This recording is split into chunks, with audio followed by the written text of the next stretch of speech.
ನಮಸ್ತೆ ಎಲ್ಲರಿಗೂ ಬೆಳಗಿನ ಶುಭೋದಯ. ನಾನು ಇವತ್ತು ಬೆಳಗ್ಗೆ 7:15 ಎದ್ದೆ. ಅಂದರೆ ನನಗೆ ನಿದ್ದೆ ಕೆಟ್ಬಿಟ್ಟಿದ್ನಲ್ಲ, ಮೊನ್ನೆ ಶನಿವಾರ ನಾಟಕಕ್ಕೆ ಹೋಗಿ ನಿದ್ದೆ ಕೆಡ್ಸ್ಕೊಂಡು ಬಂದಿದ್ದೆ. ಹಂಗಾಗಿ ನಾಟಕ ನೋಡಬೇಕು ಅನ್ನೋ ಹುಚ್ಚಿಗೆ ಬೆಳಕರೆ ತನಕ ಮಲಗಿರಲಿಲ್ಲ. ಹಂಗಾಗಿ ಇವಾಗ ನಾನು ಎದ್ದು ಅಂದರೆ ಏನು ಭಾನುವಾರ ಫುಲ್ ಏನು ಕೆಲಸನೇ ಮಾಡಿಲ್ಲ ಮನೆಯಲ್ಲಿ, ಎಲ್ಲ ಹಂಗಂಗೆ ಇತ್ತು. ಏನು ಕೆಲಸ ಮಾಡಿಲ್ಲ, ಸ್ವಲ್ಪ ತಿಂಡಿ ಮಾಡ್ಕೊಂಡು ತಿನ್ನೋದು, ಸುಮ್ಮನೆ ಮಲಿಕೊಳ್ಳೋದು ಮಾಡಿ ಚೆನ್ನಾಗಿ ನಿದ್ದೆ ಮಾಡಿದ್ದೆ. ಮತ್ತು ನೈಟುನು ತಲೆಗೆ ಎಳ್ಳೆಣ್ಣೆ ಇಟ್ಕೊಂಡು ಚೆನ್ನಾಗಿ ನಿದ್ದೆ ಮಾಡಿದೆ. ಇವಾಗ ಎದ್ದು ಸ್ವಲ್ಪ ಪಾತ್ರೆ ಎಲ್ಲ ಇತ್ತು, ಪಾತ್ರೆ ಎಲ್ಲ ತೊಳೆದು ಅಡುಗೆ ಎಲ್ಲ ಅಂದರೆ ಸ್ವಲ್ಪ ಏನಾದರೂ ತರಕಾರಿ ಇತ್ತಲ್ವ, ಎಲ್ಲ ಬಾಡೋಗ್ಬಿಟ್ಟಿರುತ್ತೆ ಅಂದ್ಬಿಟ್ಟು, ಬಿಸಿಲಿಗೆಲ್ಲ ಬಾಡೋಗುತ್ತೆ ಅಂತೇಳಿ ಅದೆಲ್ಲ ಸಣ್ಣಗೆ ಹಚ್ಕೊಂಡು ಹಂಗೆ ತರಕಾರಿಯನ್ನು ಮಾಡೋಣ ಅಂತ ಮಾಡ್ತಾಯಿದ್ದೀನಿ. ಹಾಲು ಥರನ ಮತ್ತು ಹಂಗೆ ಪಲಾವ್ ಎಲೆ ಥರನ ಅಂತ ಅಂದ್ಕೊಂಡೆ. ಅಂಗಡಿ ದೂರ, ಒಂದು ಅವರ್ ಆಗುತ್ತೆ ನಾನು ಅಂಗಡಿಗೆ ಹೋಗಿ ಬರೋಷ್ಟೊತ್ತಿಗೆ. ಅದಕ್ಕೇ ಸುಮ್ಮನೆ ಯಾರಪ್ಪ ಅಂದ್ಬಿಟ್ಟು ಈಗಲೇ ಎಲ್ಲ ಇರೋದ್ರಲ್ಲೇ ಮಾಡೋಣ ಅಂದ್ಬಿಟ್ಟು ಏನಾಯ್ತು ಅದನ್ನೇ ಹಾಕಿ ಎಲ್ಲ ಮಾಡ್ತಾಯಿದ್ದೀನಿ. ಅದರೊಳಗೆ ಅನ್ನ ಎಲ್ಲ ಹಾಕಿ ಹಂಗೆ ಕುಕ್ಕರಲ್ಲಿ ಕೂಗ್ಸೋಣ ಅಂತ ರೆಡಿ ಮಾಡ್ತಾಯಿದ್ದೀನಿ. ಅಪ್ಪಿ ಮಲಗವನೆ. ನಾನು ಇವಾಗೆಲ್ಲ ಕಸ ಎಲ್ಲ ಹೊಡೆದು ಮತ್ತು ಬಟ್ಟೆ ಬೇರೆ ನೆನೆಸಿಟ್ಟಿದ್ದೀನಿ, ಬಟ್ಟೆ ಒಗಿಬೇಕು. ಇಷ್ಟು ಕೆಲಸ ಇವತ್ತು. ತಲೆಗೆ ಎಣ್ಣೆ ಹಚ್ಚಿರೋದ್ರಿಂದ ಸ್ವಲ್ಪ ರಾತ್ರಿ ಚೆನ್ನಾಗಿ ನಿದ್ದೆ ಮಾಡಿದ್ದೀನಿ. ಹಂಗೂ ಇನ್ನೂ ನಿದ್ದೆ ಎರ್ದಿಲ್ಲ ನನಗೆ. 2 ದಿವಸ ಬೇಕು ನನಗೆ. ಒಂದು ದಿವಸ ನಿದ್ದೆಗೆಟ್ಬಿಟ್ರೆ 2 ದಿವಸ ಸುಧಾರಿಸ್ಕೋಬೇಕು ನಾನು. ಹಂಗಾಗಿ ಇವಾಗ ಸ್ವಲ್ಪ ಎಲ್ಲ ಕೆಲಸ ಮಾಡಬೇಕು. ಇವತ್ತು ಅಕ್ಕವ್ರ ಮನೆಗೆ ಬೇರೆ ಹೊರಟಿದ್ದೀವಿ, ನೋಡಬೇಕು ಎಷ್ಟೊತ್ತಾಗುತ್ತೆ ಅಂತ. ನಾನು ಎಲ್ಲ ಬಟ್ಟೆ ಎಲ್ಲ ತೊಳೆದಾಕಿ ಹೋಗೋಣ ಅಂದ್ಕೊಂಡಿದ್ದೀನಿ. ಯಾಕಂದರೆ ಅಲ್ಲಿಂದ ಬಂದು ಮತ್ತೆ ಬಟ್ಟೆ ತೊಳೆಯೋಕ್ಕಾಗಲ್ಲ. ಅದಕ್ಕೇ ಬಟ್ಟೆ ಎಲ್ಲ ತೊಳೆದಾಕಿ ಹೋಗೋಣ ಅಂತ ಹೇಳಿ ಎಲ್ಲ ತಿಂಡಿ ಮಾಡ್ತಾಯಿದ್ದೀನಿ. ಇನ್ನು ಟೀ ಕುಡ್ದಿಲ್ಲ, ಟೀ ಕುಡಿಬೇಕು. ತಿಂಡಿ ಮಾಡಿಟ್ಬಿಟ್ಟು ಕುಡಿಯೋಣ ಅಂತ. ಅಡುಗೆ ರೂಮ್ ನೋಡಿದ ತಕ್ಷಣ ನನಗೆ ಯಪ್ಪ ಇದೆಲ್ಲ ಯಾವಾಗ ಕ್ಲೀನ್ ಮಾಡ್ತೀನಿ ಅನಿಸ್ಬಿಡ್ತು ಬೆಳಗ್ಗೆ ನನಗೆ.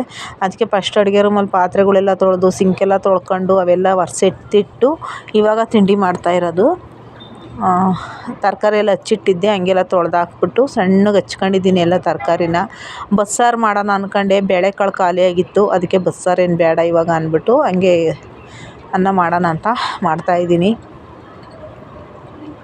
ಹಂಗೆ ಎಲ್ಲ ಕೂಡಿಸ್ಬಿಟ್ಟು ಕುಕ್ಕರಲ್ಲಿಟ್ಟರೆ ತರಕಾರಿ ಅನ್ನೋ ಥರ ಚೆನ್ನಾಗಾಗುತ್ತೆ. ತರಕಾರಿ ಎಲ್ಲ ಹಾಕಿ ಮಾಡಿದ್ರೆ ಅದಕ್ಕೆ ಹುಳ್ಳಿಕಾಯಿ ಎಲ್ಲ ಸ್ವಲ್ಪ ಒಣಗ್ದಂಗೆ ಆಗ್ಬಿಟ್ಟಿತ್ತು. ಹುಳ್ಳಿಕಾಯಿ ಅಂತೂ ಇನ್ನೊಂದು ದಿವಸ ಬಿಟ್ಟಿದ್ದರೆ ಎಲ್ಲ ನಾನು ಆಚೆ ಹಾಕಬೇಕಾಯ್ತು ಹುಳ್ಳಿಕಾಯಿ. ಅದಕ್ಕೆ ಎಲ್ಲ ಇವಾಗಲೇ ಎಲ್ಲ ಹಾಕಿ ಹಂಗೆ ತರಕಾರಿ ಅನ್ನ ಆದಂಗೆ ಆಗುತ್ತೆ ಅಂತೇಳಿ ಎಲ್ಲ ಮಾಡ್ತಾಯಿದ್ದೀನಿ.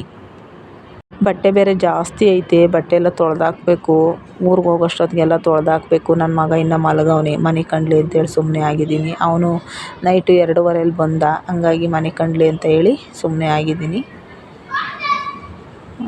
ಅವ್ನು ಪಾಪ ಅವ್ನು ಎಬ್ಬರಿಸಲ್ಲ ನಾನು. ಒಂದು 9:30 10 ಗಂಟೆವರೆಗೂ ಅವ್ನು ಎಬ್ಬರ್ಸೋಕ್ಕೆ ಹೋಗಲ್ಲ.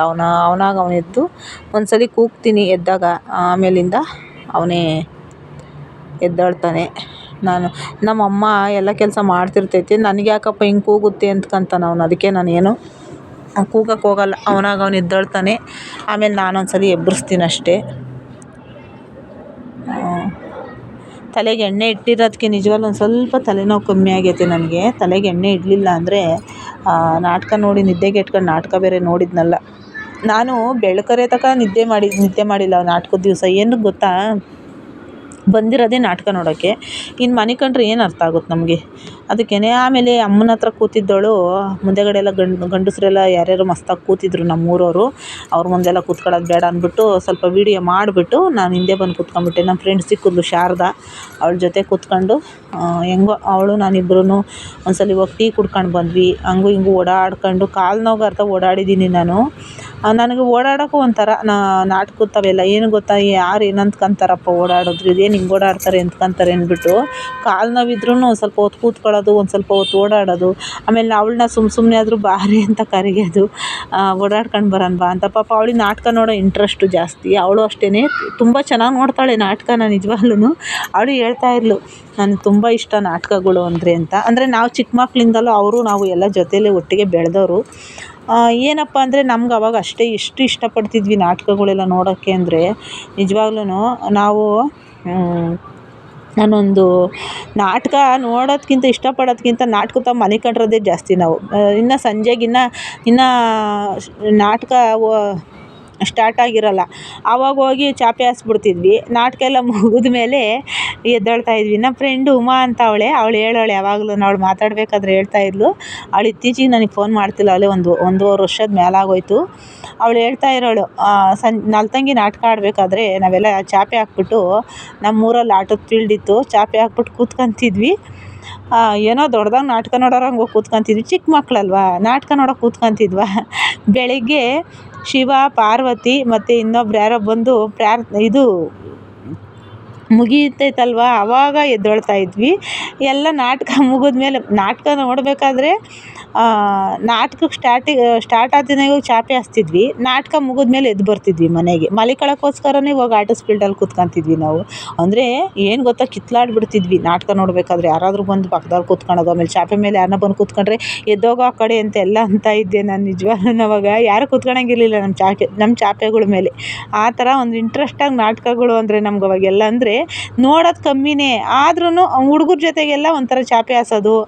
ಆಮೇಲೆ ನಮ್ಮೂರಲ್ಲಿ ಏನು ಗೊತ್ತಾ, ನಾಟಕ ಆಡೋರು ಐತಿ ಅಂದರೆ ಹೂವು ಮಾರೋರು ಮತ್ತು ಬೋಂಡ ಎಲ್ಲಿ ಎಷ್ಟು ಅಂಗಡಿ ಇಟ್ಬಿಡೋರು ಅಂದರೆ, ಇವಾಗ ಏನಕ್ಕೋ ಗೊತ್ತಿಲ್ಲ, ನಾಟಕ ಅಂದರೆ ಅಂಗಡಿಗಳು ಇಡಲ್ಲ. ಮತ್ತು ಹೂವು ಮಾರೋರೆಲ್ಲ ಇರೋರು ಅವಾಗ. ಹೂವನ್ನೆಲ್ಲ ತಗೊಂಡು ಮುಡ್ಕೊಂತಿದ್ವಿ ನಾವು. ಅವಾಗೆಲ್ಲ ನಮ್ಮಮ್ಮ ಕೊಡಿಸ್ತಾ ಇತ್ತು ಹೂವು ಎಲ್ಲ ಮುಡಿಯೋಕ್ಕೆಲ್ಲ. ಇವಾಗ ಹೂವನೂ ಮುಡಿಯಲ್ಲ ನಾಟಕದ ಹತ್ರ ಯಾರೂ. ನಿಜವಾಗ್ಲೂ ಏನೋ ಒಂದು ಆಗಿನ ಇದೇ ಇಲ್ಲ ಇವಾಗ. ಆಮೇಲೆ ಟೀ ಕಾಫಿ ಮಾಡೋದು, ಆಮೇಲೆ ಅವಾಗೆಲ್ಲ ₹1ಗೆ 4 ಬೋಂಡ ಕೊಡೋರು. ಇವಾಗ ನಿಜವಾಗ್ಲೂ ಅದಿಲ್ವೇ ಇಲ್ಲ ಇವಾಗೆಲ್ಲ. ಬೋಂಡಗಳು ಅಂಗಡಿಗಳಂತೂ ಎಷ್ಟು ಬೋಂಡದ ಅಂಗಡಿ ಇಡೋರು. ಆಮೇಲೆ ನಮ್ಮೂರಲ್ಲಿ ಆಟೋಸ್ ಫೀಲ್ಡಿಂದ ತುಂಬ ಬರೀ ಬೋಂಡದ ಅಂಗಡಿಗಳು ಮತ್ತು ಹೂವು ಮಾರೋರೆಲ್ಲ ಇರೋರು. ಹಾರಗಳು ಹೂವುಗಳೆಲ್ಲ ಮಾರೋರು ಅವಾಗ. ಯಾಕಂದರೆ ಹಾರ ತಗೊಂಡೋಗಿ ಬರ್ತಾರೆ ಅಂದ್ಬಿಟ್ಟು ಹಾರನೂ ಮಾರೋರು, ಹೂವನೂ ಮಾರೋರು. ಇವಾಗೆಲ್ಲ ಅಲ್ಲಿ ಸಿಟಿಲಿ ತಂದು ಇಟ್ಕೊಂಡಿರ್ತಾರೆ 2-3 ಹಾರಗಳ್ನ ಹಾಕ್ಬಿಡ್ತಾರೆ. ಅವಾಗೆಲ್ಲ ಅಷ್ಟು ನಿಜವಾಗ್ಲೂ ನಾಟಕಗಳು ಅಂದರೆ ಎಷ್ಟು ಅಂಗಡಿಗಳಿರೋದು. ಇವಾಗೆಲ್ಲ 2 ಅಂಗಡಿ ಇಟ್ಕೊತಾರೆ. ಅದು ಇನ್ನು 4 ಗಂಟೆಗೇ ಖಾಲಿ ಮಾಡ್ಕೊಂಡು ಹೊರಟೋಗ್ತಾರೆ ಅಂಗಡಿಗಳ್ನ, ಜನ ಬರೋಲ್ಲ ಅಂದ್ಬಿಟ್ಟು. ಅಷ್ಟು ಒಂದು ಖುಷಿ ಇರೋದು ಅವಾಗ ನಾಟಕ ಅಂದರೆ. ಇತ್ತೀಚೆಗಿಲ್ಲ, ಆದರೂ ನೋಡಿದ್ವಿ ಪರವಾಗಿಲ್ಲ, ಟೀ ಕುಡಿದಿದ್ರು ಪರವಾಗಿಲ್ಲ ಅಂದ್ಬಿಟ್ಟು ನಾನು ಶಾರದಾ ಇಬ್ಬರೂ ನೋಡ್ಕೊಂಡು ಕೂತಿದ್ವಿ ಬೆಳಕರಿವರೆಗೂ. ತುಂಬ ಚೆನ್ನಾಗಿ ನಿದ್ದೆಗೆ ಎಟ್ಟಿದ್ದೀನಿ ಅಂದರೆ ನಾನು. ಅದಕ್ಕೆ ನನಗಿವಾಗ ತಲೆನೋವು, ಅದಕ್ಕೆ ಎಣ್ಣೆ ಇಟ್ಟಿದ್ದೀನಿ. ಈಗ ನನ್ನ ಕೆಲಸ ಎಲ್ಲ ತಿಂಡಿದೆಲ್ಲ ಆಯಿತು, ಕಸ ಗುಡಿಸೋಣ ಅಂತ ಗುಡಿಸ್ತಾ ಇದ್ದೀನಿ. ಇನ್ನೂ ಅಪ್ಪಿ ಎದ್ದಿಲ್ಲ. ಈ ಕಸನೆಲ್ಲ ಗುಡಿಸಿ ನಾನು ಸ್ವಲ್ಪ ಬಟ್ಟೆ ತೊಳಿಬೇಕು. ಇನ್ನು ಬಟ್ಟೆ ತೊಳೆದಾಕಿ ನಾನು ಸ್ವಲ್ಪ ಸ್ನಾನ ಎಲ್ಲ ಮುಗಿಸಿ ಹೊರಡಬೇಕು ಊರಿಗೆ. ನನ್ನ ಮಗ ಎದ್ದಳ್ಳಿ. ಒಂದು ಹಳೇ ನೆನಪು ನನಗೇನಾದರೂ ನನ್ನ ವೀಡಿಯೋಗಳಲ್ಲಿ ನಾನು ಹೇಳ್ತಾನೆ ಇರ್ತೀನಿ. ಏನಪ್ಪ ಅಂದರೆ ಒಂದು ಚಂದ. ಆವಾಗ ನಾಟಕಗಳು ಅಂದರೆ ಎಲ್ಲ ಎಷ್ಟು ಖುಷಿ. ಒಂದು VCR ಹಾಕಿದ್ರು ಇಡೀ ನಮ್ಮೂರೇ ಬಂದು ಕೂತ್ಕೊಳ್ಳೋದು. ನಿಜವಾಗ್ಲೂ ಅಷ್ಟು ಒಂದು ಖುಷಿ. ಇವಾಗ ನಿಜವಾಗ್ಲೂ ಮನೆ TV ಆಗಿಬಿಟ್ಟು, ಮೊಬೈಲ್ಗಳು ಬಂದುಬಿಟ್ಟು, ನಿಜವಾಗ್ಲೂ ನಾಟಕಗಳು ಎಷ್ಟೋ ಜನ ಅರ್ಧಕ್ಕೆ ಎದ್ದೋಗ್ಬಿಡ್ತಾರೆ. ನಾಟಕಗಳು ಫುಲ್ ನೋಡೋದೇ ಇಲ್ಲ. ಸಂಜೆ ಬೆಳಕರಿತಾ ನಿಜವಾಗ್ಲೂ ಒಂದು 20 ಜನ 30 ಜನ ಕೂತಿರ್ತಾರೆ ಅಷ್ಟೇ. ನಿಜವಾಗ್ಲೂ ಅಷ್ಟು ಒಂದು ಹರಿಕತೆ ಅಂದರೆ, ಒಂದು ಶನಿ ಮಹಾತ್ಮನ ಕತೆ ಅಂದ್ರೇ ಒಂದು 50 ಜನ ಸೇರೋರು ಅವಾಗ. ಇವಾಗ ಒಂದು 10 ಜನ ಇರ್ತಾರೇನೋ ಗೊತ್ತಿಲ್ಲ. ಒಂದು ಹರಿಕತೆ ಅಂದ್ರೇ ಒಂದು 50 ಜನ ಸೇರೋರು. ಇವಾಗ ಅದೇ ಹೇಳಿದ್ನಲ್ಲ, ಒಂದು 10 ಜನ ಕೂತ್ಕೊಂತಾರೆ ಅಷ್ಟೇ. ಅಯ್ಯೋ ಯಾರಪ್ಪ ನಿದ್ದೆಗಿರ್ತಾರೆ ಅಂತ. ಯಾಕಂದರೆ ಮನುಷ್ಯನ ಜೀವನ ಅಷ್ಟು ಫಾಸ್ಟ್ ಆಗಿಬಿಟ್ಟೈತೆ. ಬೆಳಗ್ಗೆ ಎದ್ದಿದ ತಕ್ಷಣ ಕೆಲ್ಸಕ್ಕೆ ಹೋಗಬೇಕು, ಮನೆ ಕೆಲಸ, ಅದು ಇದು, ಯಪ್ಪ ಎಷ್ಟು ಟೆನ್ಷನ್ನಲ್ಲಿ ಇರ್ತಾನೆ ಮನುಷ್ಯ ಅಂದರೆ. ಅರ್ಧ ಗಂಟೆ ಕೂತ್ಕೊಂಡು ಒಂದು ನಾಟಕ ಒಂದು ಏನು ನೋಡೋದಷ್ಟು ಒಂದು ಟೆನ್ಷನ್ ಇರುತ್ತೆ. ನಾನಂತೂ ಏನೇ ಇರಲಿ ಒಂದು ಅರ್ಧ ಗಂಟೆ ಕೂತ್ಕೊಂಡು ನೋಡೇ ಬಿಡೋಣ, ಒಂದು ದಿನ ಕೂತ್ಕೊಂಡೇ ಬಿಡೋಣ ಅಂದ್ಬಿಟ್ಟು ಕೂತ್ಕೊಂಡೆ. ಕಾಲು ನೋವಿತ್ತು ನನಗೆ, ಆದರೂ ಕೂತ್ಕೊಂಡೆ ನಾನು. ಯಾಕೆ ಗೊತ್ತಾ, ಅಯ್ಯೋ ಯಾವಾಗಲೂ ಇದ್ದಿದ್ದೆ ಮನುಷ್ಯನಿಗೆ ನಿದ್ದೆ ಮಾಡೋದು ಅಂದ್ಬಿಟ್ಟು ಏನಾಗ್ತೈತೆ ಅದು ಬೆಳಕರೆ ತಕ್ಕ ಮನೆ ಕಂಡಲೇಬಾರ್ದು ಅಂತಲೇ ಕೂತ್ಕೊಂಡು ನೋಡಿದೆ. ತುಂಬ ಚೆನ್ನಾಗಿ ಆಡಿಸಿದ್ರು ಅಣ್ಣ ನಾಟಕ ಎಲ್ಲ. ನಾನು ವೀಡಿಯೋಗಳು ಮಾಡಿ ಹಾಕಿದ್ದೀನಿ, 2 ವೀಡಿಯೋ ಮಾಡಿ ಹಾಕಿದ್ದೀನಿ. ಯಾಕಂದರೆ ಲಾಂಗ್ ಆಗುತ್ತೆ ಅಂತ 2 ವೀಡಿಯೋ ಮಾಡಿದ್ದೀನಿ. ಎಲ್ಲ ನೋಡಿರ್ತಾರೆ, ನೋಡ್ದಿಲ್ದವರು ನನ್ನ ಯೂಟ್ಯೂಬ್ ಚಾನಲಲ್ಲಿದೆ ನೋಡಿ. ನೋಡಿಲ್ಲ ಅನ್ನೋಂಥವ್ರು ನೋಡ್ತಾರೆ, ನೋಡಿಲ್ಲ ಅನ್ನೋಂಥವ್ರು ನೋಡಿ ನನ್ನ ವೀಡಿಯೋಗಳ್ನ. ತುಂಬ ಚೆನ್ನಾಗಿದೆ ನಾಟಕ ಎಲ್ಲ. ನಾನು ವೀಡಿಯೋ ನೀಟಾಗಿ ಕವರ್ ಮಾಡಿದ್ದೀನಿ. ಈ ಸಲ ಸ್ವಲ್ಪ ದೂರಕ್ಕೂ ಮಾಡಿದ್ದೀನಿ, ಹತ್ರಕ್ಕೂ ನೀಟಾಗಿ ಕವರ್ ಮಾಡಿದ್ದೀನಿ. ಹೋದ ಸತಿ ಆಡಿಸ್ದಾಗ ನಾನು ಅಷ್ಟೊಂದು ನೀಟಾಗಿ ಕವರ್ ಮಾಡಿರಲಿಲ್ಲ ವೀಡಿಯೋನ. ಈ ಸಲ ಸ್ವಲ್ಪ ಚೆನ್ನಾಗಿ ಕಾಣಿಸ್ತೈತೆ ವೀಡಿಯೋ. ನನ್ನ ಕೆಲಸ ಇಷ್ಟು ಮುಗೀತು. ಇನ್ನು ಕಸ ಗುಡಿಸಿ ಬಾಚಾಕಿ ಹೊರಡಬೇಕು. ಎಲ್ಲ ಒಂದು ನೆನಪಿರುತ್ತೆ ನನಗೆ. ನನಗಂತೂ ಎಷ್ಟೇ ವರ್ಷ ಆದ್ರೂ ನಾನು ಹಳೆ ನೆನಪುಗಳ್ನ ನಾನು ಯಾವತ್ತೂ ಮರೆಯಲ್ಲ. ಕೆಲವು ಜನ ಮರೀತಾರೆ, ಬಟ್ ನಾನು ಮರೆಯಲ್ಲ. ನನಗೆ ಯಾಕಂದರೆ ಅಂಥವೆಲ್ಲ ನೆನೆಸ್ಕೊತಾ ಇರಬೇಕು, ಮಾತಾಡ್ತಾ ಇರಬೇಕು, ಅಂಥದ್ರ ಬಗ್ಗೆ ಎಲ್ಲ ಜ್ಞಾಪಿಸ್ಕೊತಾ ಇರಬೇಕು. ಯಾಕೆ ಗೊತ್ತಾ, ಹಳೆಯದು ಒಂದು ಸವಿ ನೆನಪು ಅವೆಲ್ಲ. ಒಂದು ಜಾತ್ರೆ ಆಗಲಿ, ಒಂದು ಏನೇ ಆಗಲಿ, ನಮ್ಮೂರಲ್ಲಿ ಒಂದು ಖುಷಿ ಇರೋದು ನಿಜವಾಗ್ಲೂ. ನಾಟಕ ಅಂದಿದ್ದ ದಿನ ನಮ್ಮೂರಲ್ಲಿ ಏನೋ ಒಂದು ಹಬ್ಬ ನಿಜವಾಗ್ಲೂ. ಇಷ್ಟು ಊರವ್ರು ಬಂದು ಸೇರ್ಕೊಂಬಿಡೋರು, ಇಷ್ಟು ಚೆನ್ನಾಗೆಲ್ಲ ಅಂಗಡಿಗಳು ನಿಜವಾಗ್ಲೂ ಅದೆಷ್ಟು ಅಂಗಡಿಗಳು ಇಟ್ಕೊಂಡಿರೋರು. ಅವಾಗೆಲ್ಲ ಕಮ್ಮಿ ವ್ಯಾಪಾರ ನಿಜವಾಗ್ಲೂ. ಎಷ್ಟು ಒಂದೊಂದು ರೂಪಾಯಿಗೆ 5 ಪೈಸಕ್ಕೆ 10 ಪೈಸಕ್ಕೆಲ್ಲ ಅವಾಗ ವ್ಯಾಪಾರಗಳು ಕೊಡೋರು. ಅಷ್ಟು ಜನ, ಅಷ್ಟು ಅಂಗಡಿಗಳಿರೋವು. ಇವತ್ತು ನಿಜವಾಗ್ಲೂ ಎಷ್ಟು ರೈಟ್ ಆಗಿಬಿಟ್ಟೈತೆ. ಆದರೂ ಅಂಗಡಿಗಳು ಎರಡೇ ಇತ್ತು ನಮ್ಮೂರಲ್ಲಿ ಅಂಗಡಿಗಳು. ನಿಜವಾಗ್ಲೂ ಯಾರೂ ಅಂಗಡಿನೇ ಇಟ್ಟಿರಲಿಲ್ಲ ನಾಟಕ ಅಂತ. ಕೆಲವೊಂದು ಕಡೆ ಇಡ್ತಾರೇನೋ, ನಮ್ಮೂರಲ್ಲಂತೂ 2 ಅಂಗಡಿಗಳು ಇದ್ದಿತ್ತು. ಅದು ಒಬ್ಬರು 4 ಗಂಟೆಗೆ ಹೊರಟೋಗ್ಬಿಟ್ರು ಎದ್ದು ಅಂಗಡಿ ಮುಗಿಸ್ಕೊಂಡು. ಏನೋ ಅವ್ರಿಗೆ ಅಷ್ಟೇ ಅಂಗಡಿಗಳು. ನಿಜವಾಗ್ಲೂ ಅವಾಗೆಲ್ಲ ಹೂವು ಮಾರೋರು ಎಲ್ಲ. ನಾನು ನನ್ನ ಫ್ರೆಂಡ್ ಅದನ್ನೇ ಮಾತಾಡ್ಕೊತಾ ಇದ್ವಿ. ಹೂವು ಮಾರೋರೆಲ್ಲ ಬರೋರು ಅವಾಗ. ಇವಾಗ ಯಾರೂ ಹೂವನೇ ಮುಡಿಯಲ್ಲ ನಿಜವಾಗ್ಲೂ. ಅವಾಗೆಲ್ಲ ಎಷ್ಟು ಹೂವುಗಳ್ನ ಮುಡಿಯೋರು ಅಂದರೆ, ನಾಟಕ ಅಂದ್ಬಿಟ್ರೆ ಯಾರಿಗಾದ್ರೂ ಹಾರ ಹಾಕಿದ್ರೆ ಆ ಹಾರ ಏನೋ ತಂದುಕೊಟ್ರೆ ಹಾರನೇ ಕಿತ್ತು ತಲೆಗೆ ಇಕ್ಕೊಳ್ಳೋರು. ನನಗೆ ನಮ್ಮಮ್ಮ ಒಂದ್ಸಲ ನಮ್ಮ ಅಪ್ಪವ್ರು ನಾಟಕ ಕಲಿಸ್ದಾಗ ಒಂದು ಹಾರನೇ ಮುಡಿಸ್ಬಿಟ್ಟಿದ್ರು. ಜುಟ್ಟು ಕಟ್ಬಿಟ್ಟು ಹಾರನೇ ಮುಡಿಸ್ಬಿಟ್ಟಿದ್ರು ನನಗೆ. ಹಾರನೇ ಕಿತ್ಕೊಂಬಂದು ತಲೆಗೆ ಇಟ್ಕೊಂಡು ಮುಡ್ಕೊಳ್ಳೋರು. ಅಷ್ಟು ಒಂದು. ಇವಾಗ ಹಾರಗಳ್ನ ತಗೊಂಡೋಗಿ ಅಲ್ಲಿ ಬಿಸಾಡ್ತಾರೆ, ಯಾರೂ ಮುಡಿಯೋರೇ ಇಲ್ಲ ಹಾರನ. ನಮ್ಮಮ್ಮ ಸುಗಂಧರಾಜದ್ದು ಹೂವಿನ ಹಾರ ಬರ್ತೈತಲ್ವ, ಆ ಹಾರನೇ ಕಿತ್ಬಿಟ್ಟು ನಮ್ಮ ತಲೆ ಹಾರ ಯಾರಾದರೂ ಕೊಟ್ಟರೆ ಆ ಹಾರನ ನಮ್ಮ ತಲೆಗೆ ಅಂದರೆ ನಮ್ಮ ಅಪ್ಪವ್ರಿಗೆ ಅಲ್ಲಿ ಲೆಗ್ಗಿನ ಮ್ಯಾಕೆ ಹಾಕಿರೋರಲ್ವ, ಆ ಹಾರ ಅಂತಂದು ನಮ್ಮ ತಲೆಗೆ ಮುಡ್ಸೋರು ನಮ್ಮಮ್ಮ. ಹಾರ ಮುಡ್ಕೊಂಡಿದ್ದೀವಿ ನಾವು ನಿಜವಾಗ್ಲೂ. ಇವಾಗ ಯಾರೂ ಹಾರ ಮುಡಿಯಲ್ಲ. ಸದ್ಯಕ್ಕೆ ಹೂವನೇ ಮುಡಿಯೋಂಥ ಜನಗಳಿಲ್ಲ. ಇವಾಗ ಹಾರ ಎಲ್ಲಿ ಮುಡಿತಾರೆ ಅಲ್ವಾ. ನಿಜವಾಗ್ಲೂ ಅದೊಂದು ನಮಗೆ ಎಷ್ಟು ಒಂದು ಖುಷಿ ಆಗೋದು ಅಂದರೆ, ಅವಾಗೆಲ್ಲ ನಿಜವಾಗ್ಲೂ ನಾಟಕ ಅಂದರೆ ಎಷ್ಟು ಜನ ನಿಂತಿರೋರು ಅಂದರೆ, ಅಪ್ಪ ಒಂದು ಜಾತ್ರೆ ಜನ ನಿಂತಿರೋರೇನೋ ಅಷ್ಟು ಜನಕ್ಕಿಂತಲೂ ಜಾಸ್ತಿ ನಿಂತ್ಕೊಳ್ಳೋರು ನಾಟಕಗಳು ಅಂದರೆ. ಇವತ್ತು ನಾಟಕ ಅಂದರೆ 50 ಜನ ಸೇರ್ತಾರೆ. 50 ಜನದಲ್ಲಿ ಲಾಸ್ಟ್ ಆತ ಒಂದು 5 ಜನ 10 ಜನ ಕೂತಿರ್ತಾರೆ ಅಷ್ಟೇ. ಅದ್ರ ಮೇಲೆ ಇಲ್ಲವೇ ಇಲ್ಲ ಜನಗಳು. ಅಷ್ಟು ಫಾಸ್ಟ್ ಅವರೇ ಇವಾಗೆಲ್ಲ. ರೇಟೆಲ್ಲ ಜಾಸ್ತಿ. ಆದರೂ ಜನಕ್ಕೆ ಮೊಬೈಲು, TV ಇವೆಲ್ಲ ಬಂದು ನಾಟಕ ಅಂದ್ರೇ ಒಂಥರ ಬೋರು ಜನಗಳಿಗೆ. ಅಯ್ಯೋ ಯಾರು ನೋಡ್ತಾರೆ, ನೋಡಿದ್ದೇ ಯಾರು ನೋಡ್ತಾರೆ. ಆದರೂ ಆ ನಾಟಕನೆಲ್ಲ ಕಷ್ಟಪಟ್ಟು ಅವ್ರು ಮಾಡಿರ್ತಾರಲ್ವ, ನಿಜವಾಗ್ಲೂ ಅವ್ರಿಗೋಸ್ಕರನಾದ್ರೂ ನೋಡಬೇಕಪ್ಪ. ಅವರು ಅಷ್ಟು ಕಷ್ಟಪಟ್ಟು ಹಗಲು ರಾತ್ರಿ ನಿದ್ದೆಗೆಟ್ಕೊಂಡು ಪ್ರಾಕ್ಟೀಸ್ಗಳ್ನ ಮಾಡಿ ಡೈಲಾಗ್ಗಳ್ನೆಲ್ಲ ಹೇಳ್ಕೊಂಡು ಅವ್ರು ಮಾಡಿರ್ತಾರಲ್ಲ, ಅವ್ರಿಗೋಸ್ಕರನಾದ್ರೂ ನಾಟಕ ನೋಡಬೇಕು. ಕೆಲಸ ಎಲ್ಲ ಮುಗೀತು. ಇಷ್ಟು ಹೇಳಿದೆ. ಕೆಲಸ ಎಲ್ಲ ಮುಗೀತು. ನನ್ನ ಮಗ ಎದ್ದು ಸ್ನಾನ ಮಾಡಿ ತಿಂಡಿ ತಿಂದ್ಕೊಂಡು ಅಕ್ಕವ್ರ ಮನೆಗೆ ಹೊರಟ್ವಿ. ಅಕ್ಕವ್ರ ಮನೆಗೆ ಹೋಗೋಣ ಅಂತ ಹೋಗ್ತಾಯಿದ್ದೀನಿ ಇವಾಗ. ನೋಡಿ, ದೇವರಾಯನದುರ್ಗದ ಕಾಡು. ಸೌದೆಗಳೆಲ್ಲ ಒಣಗಿ ನಿಂತೈತೆ. ಮುರಿದ್ರೆ ಹಿಂಗೆ ಬಂದ್ಬಿಡುತ್ತೆ ಸೌದೆ ನಿಜವಾಗ್ಲೂ. ಅವಾಗೆಲ್ಲ ನಮ್ಮೂರಲ್ಲಿ ಬೆಟ್ಟದ ಸೌದೆ ಹೊತ್ಕೊಂಬಂದು ಅಡುಗೆ ಮಾಡ್ಕೊಂಡು ಉಣ್ಣುವಾಗ ಒಂದೊಂದು ಒರೆ ಸೌದೆ ಹೊತ್ಕೊಂಬರ್ತಿದ್ವಿ. ಇವಾಗ ನಮಗೆ ಒಂದು ಒರೆ ಸೌದೆನೂ ತಲೆ ಮೇಲೆ ಇಡೋಕ್ಕಾಗಲ್ಲ ಇವಾಗ. ಬುಲ್ಡೆ ಹಂಗಾಗಿ ಹೋಗ್ಬಿಟ್ಟೈತೆ ನೋಡಿ. ಸೌದೆಗಳು ಅಂದ್ಕೊಳ್ಳುತ್ತೆ, ಯಪ್ಪ ನಂಗೆ ಮುಟ್ಟೋರೇ ಇಲ್ವಲ್ಲ ಅಂತ. ನಿಜವಾಗ್ಲೂ ಯಾವಾಗ ಸಿಲಿಂಡ್ರುಗಳು ಮನೆಗೂ ಹಳ್ಳಿಲೂ ಸಿಲಿಂಡ್ರ್ ಬಂತು, ಸೌದೆಗೆ ಮಾತಾಡ್ಸೋರೇ ಇಲ್ಲ. ಎಷ್ಟು ಸೌದೆ ಒಣಗಿ ನಿಂತೈತೆ ನೋಡಿ ದೇವರಾಯನದುರ್ಗದ ಕಾಡಲ್ಲಿ. ಯಪ್ಪ ಕಡಿಯೋರೇ ಇಲ್ಲ ಸೌದೆಗಳಂತೂ. ನಾವು ಹೋಗ್ತಾ ಇದ್ದೀವಿ, ನಾಮಚ್ಚಿಲ್ಮೆ ಹತ್ರ ಇದ್ದೀವಿ. ಅವಲೇ ನಾಮಚ್ಚಿಲ್ಮೆ ಹತ್ರ. ನನ್ನ ಮಗಂಗೆ ಗೊತ್ತಿಲ್ಲ ನಾನು ವೀಡಿಯೋ ಮಾಡ್ತಾ ಇರೋದು. ಅವನಿವತ್ತು ಏನಕ್ಕೆ ನನ್ನ ಜೊತೆಗೆ ಇಷ್ಟು ಖುಷಿಯಾಗಿ ನಾನು ವೀಡಿಯೋ ಮಾಡೋದನ್ನ ಅವ್ನು ಕೇಳ್ತಾ ಇಲ್ಲ ಅಂದರೆ ಮುಂದೆ ಹೇಳ್ತೀನಿ. ಅವ್ನು ಏನಕ್ಕೆ ಕೇಳ್ತಾ ಇಲ್ಲ ವೀಡಿಯೋ ಮಾಡೋದನ್ನೆಲ್ಲ ಅಂದರೆ, ಡೈಲಿ ಯಾವಾಗ ನನ್ನ ಜೊತೆಗೆ ಹೋದರೆ ಅಮ್ಮ ವೀಡಿಯೋ ಮಾಡಬೇಡ ಅನ್ನೋನು. ಇವತ್ತು ವೀಡಿಯೋ ಮಾಡಿದ್ರು ಅವ್ನು ಕೇಳ್ತಾ ಇಲ್ಲ. ಅವ್ನಿಗೊಂಥರ ಖುಷಿಲಿ ಹೋಗ್ತಾವ್ನು. ಇವತ್ತು ಎಂತಕ್ಕೆ ಹೋಗ್ತಾವ್ನಿ ಅಂದರೆ ಹೇಳ್ತೀನಿ ಮುಂದೆ. ಹಂಗಾಗಿ ನಾನು ನೋಡಿ ಸೌದೆನೆಲ್ಲ ಹಂಗೆ ವೀಡಿಯೋ ಮಾಡ್ತಾಯಿದ್ದೀನಿ. ಈ ಥರ ಎಲ್ಲ ಈಚೆ ಬಂದಾಗ ಒಂದೊಂದು ಸಲ ಬರ್ತೀವಲ್ವ, ಅವಾಗೆಲ್ಲ ವೀಡಿಯೋ ಮಾಡಬೇಕು. ಚೆನ್ನಾಗಿರುತ್ತೆ ಕಾಡೆಲ್ಲ ವೀಡಿಯೋ ಮಾಡಿದ್ರೆ ಚೆನ್ನಾಗಿರುತ್ತಲ್ವ. ಅದು ನಮ್ಮ ದೇವರಾಯನದುರ್ಗದ ಕಾಡು. ಯಪ್ಪ ಇಲ್ಲಿ ಎಷ್ಟು ಕರಡಿ ಏನಾದರೂ ಇದ್ದಾವ ಈ ಕಾಡಲ್ಲಿ? ಕರಡಿ ಇರ್ತಾವೇನೋಪ್ಪ ಗೊತ್ತಿಲ್ಲ. ಅವೆಂದೂ ರೋಡಿಗೆ ಬಂದಿರೋದು ನೋಡಿಲ್ಲ ನಾನು ಒಂದು ದಿವಸನೂ. ಎಂದು ಬರ್ತಾವೋ ರೋಡಿಗೆ ಗೊತ್ತಿಲ್ಲ ನಮಗೆ. ಆದರೂ ನಾವು ಯಾವತ್ತೂ ಇಲ್ಲೆಲ್ಲ ಕರಡಿ ಏನೋ ಅವಾಗೆಲ್ಲ ಹೇಳೋರು ಹುಲಿ ಸಿಂಹ ಎಲ್ಲ ಐತೆ ಅಂತ. ಏನೋ ಗೊತ್ತಿಲ್ಲ ನಮಗೆ. ಹುಲಿ ಸಿಂಹ ಅಂತೂ ಇರಲ್ಲ, ಎಲ್ಲ ಕರಡಿ ಇರ್ಬೋದೇನೋ ಅಷ್ಟೇ. ಹುಲಿ ಸಿಂಹ ಇರ್ತಾವ ನಿಜವಾಗ್ಲೂ ದೇವರಾಯನದುರ್ಗದ ಕಾಡಲ್ಲಿ? ಯಾರಾದ್ರು ಗೊತ್ತಿರೋ ಕಮೆಂಟ್ ಮಾಡಿರಿ. ನಮ್ಮ ದೇವರಾಯನದುರ್ಗದ ಕಾಡಲ್ಲಿ ಹುಲಿ ಸಿಂಹ ಏನಾದರೂ ಇರುತ್ತಾ ಅಂತ. ನಾವು ನೋಡಿದ ಮಟ್ಟಿಗೆ ನಮಗೇನು ಕಳ್ಳಿನೂ ಸಹ ನೋಡಿಲ್ಲ. ಜಾಸ್ತಿ ಕೋತಿಗಳ್ನೇ ನೋಡಿರೋದು ನಾವು ಈ ರೋಡಲ್ಲಿ. ಕೋತಿಗಳು ಮತ್ತು ಇಲ್ಲಿ ನಾಮಚ್ಚಿಲ್ಮೆ ಹತ್ರ ಜಿಂಕೆಗಳ್ನ ಒಂದೊಂದು ನೋಡಿದ್ದೀನಿ ಅಷ್ಟೇ. ಅದು ಅಪರೂಪ. ನಾನೇನು ನಾಮಚ್ಚಿಲ್ಮೆ ಒಳಗಡೆ ಹೋಗಿ ನೋಡಿಲ್ಲ. ಯಾರು ಬಿಲ್ಡಿಂಗ್ ಚೆನ್ನಾಗಿ ಕಟ್ಟವ್ರೆ, ಅದನ್ನು ಹಂಗೆ ವೀಡಿಯೋ ಮಾಡ್ತಾಯಿದ್ದೀನಿ. ಹತ್ತತ್ರ ನಮ್ಮ ಅಕ್ಕವ್ರ ಹತ್ತತ್ರ ಬಂದ್ವಿ. ನಮ್ಮ ಅಕ್ಕರವ್ರ ಹತ್ರ ಅಂತೂ ಯಾವಾಗಲೂ ತೋಟಗಳು ಹೊಲಗಳು ಈ ಥರ ಇರುತ್ತೆ, ಯಾವಾಗಲೂ ಹಸ್ರಾಗಿರುತ್ತೆ. ಈ ಕಡೆ ಎಲ್ಲ ಬೋರ್ವೆಲ್ಗಳು ಜಾಸ್ತಿ, ಹಂಗಾಗಿ ಎಲ್ಲ ತೋಟಗಳು ನೋಡಿ. ಅಡಿಕೆ ತೋಟ ಎಷ್ಟು ಚೆನ್ನಾಗಿ ಕಾಣಿಸ್ತೈತೆ, ಅಡಿಕೆ ತೋಟ, ತೆಂಗಿನ ತೋಟ, ರಾಗಿ ಹೊಲ ಎಲ್ಲ ಸೊಸರಾಗಿ ಅಂತ ಹಾಕ್ತಾರಲ್ಲ, ಸೊಸರಾಗಿ. ಆಮೇಲೆ ತೆಂಗಿನ ಮರ ನೋಡಿ, ಹೊಂಗೆ ಮರದ ಗುಂಪು. ಅದ್ರ ನೆರಳಲ್ಲಿ ಮಲಗಿಬಿಟ್ರೆ ನಿಜವಾಗ್ಲೂ ಹಾಸಿಗೆನೇ ಮಂಚದ ಮೇಲೆ ಮನಿಕೊಂಡ್ರು ಅಂತ ನಿದ್ದೆ ಬರೋಲ್ಲ, ಅಷ್ಟು ಚೆನ್ನಾಗಿ ಬರುತ್ತೆ. ನಾವು ಸೇಟುಪಾಳ್ಯ ಕ್ರಾಸಲ್ಲಿದ್ದೀವಿ ಅವಲೇ ನೋಡಿ, ಇದು ಸೇಟುಪಾಳ್ಯದ ಕ್ರಾಸು.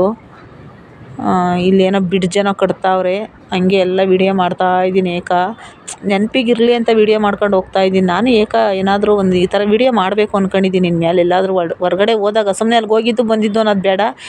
ರೋಡ್ಗಳೆಲ್ಲ ವೀಡಿಯೋ ಮಾಡಬೇಕು, ಮರ ಗಿಡ ಎಲ್ಲ ವೀಡಿಯೋ ಮಾಡಬೇಕು, ಹೋಗ್ತಾಯಿದ್ದೀನಿ. ಇನ್ನೇನು ಅನುಪ್ಪನಹಳ್ಳಿ ಹತ್ತತ್ರ ಬಂದ್ವಿ.